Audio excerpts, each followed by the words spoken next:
Hi, second grade. I'm sorry I couldn't be with you today, but I did want you to continue on your weaving that we started on last class. Last week in art, you made your looms for your weaving, and some of you got to pick out the yarn colors you would like to use. If you did not get a chance to pick out your yarn today, there are the yarns up front, and just start by picking out one or two pieces to get you started today, and I'll bring the rest again next class. Once you have your yarn colors, then you can follow along with the rest of the video, and I'm going to walk you through how to complete your weaving, or at least get started on it, I should say. Feel free to pause the video as often as you need to. If you have to watch something again because you didn't quite get it the first time, pause it and watch it again. And hopefully by the end of class, you'll have gotten to weave maybe 2 or 3 different colors in your weaving. I can't wait to see what you do, and I will see you all again next class. Have fun, everyone. Threading a needle. Take your yarn and fold a little loop. Pinch the edge and push it through the hole or the eye of the needle. Pull it out about a hand length. How to weave.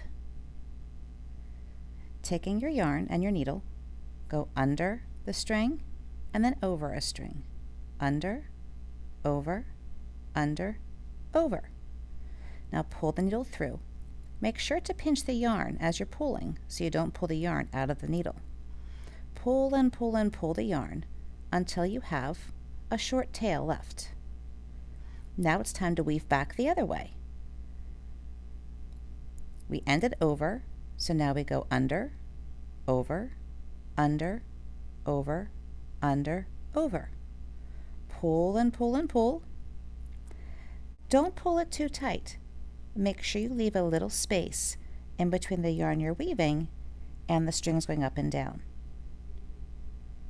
And now we weave back the other way. Under, over, under, over, under, over.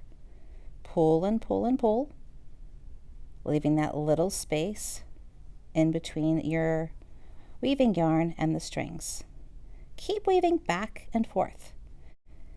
If you notice, I also pulled the little extra yarn out from my needle. It was getting a little too short, so I had to make my tail a little shorter so I'd have some extra yarn to weave with. You remember that little piece of cardboard you got last class that was kind of like your loom but didn't have little notches in it? That's what it's time for now. You're going to keep weaving with your yarn back and forth until your tail is about as long as that piece of cardboard.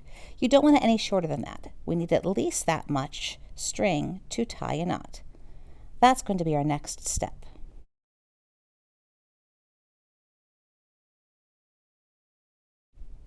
Tying a knot. Find a new piece of yarn, either from your bag or from the front of the room. Notice how I lined both pieces of yarn up so the tips are at the same spot. Make them go side by side.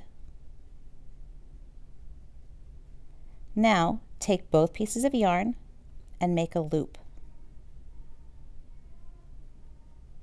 Next, push the ends of those pieces of yarn underneath the loop. Pinch those pieces of yarn and pull them gently to make your knot. Here you can watch it again. Both pieces of yarn run side by side with the ends meeting at the same place.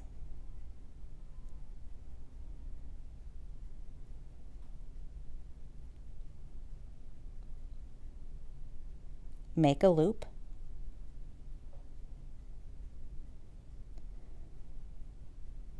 Put the ends under the loop.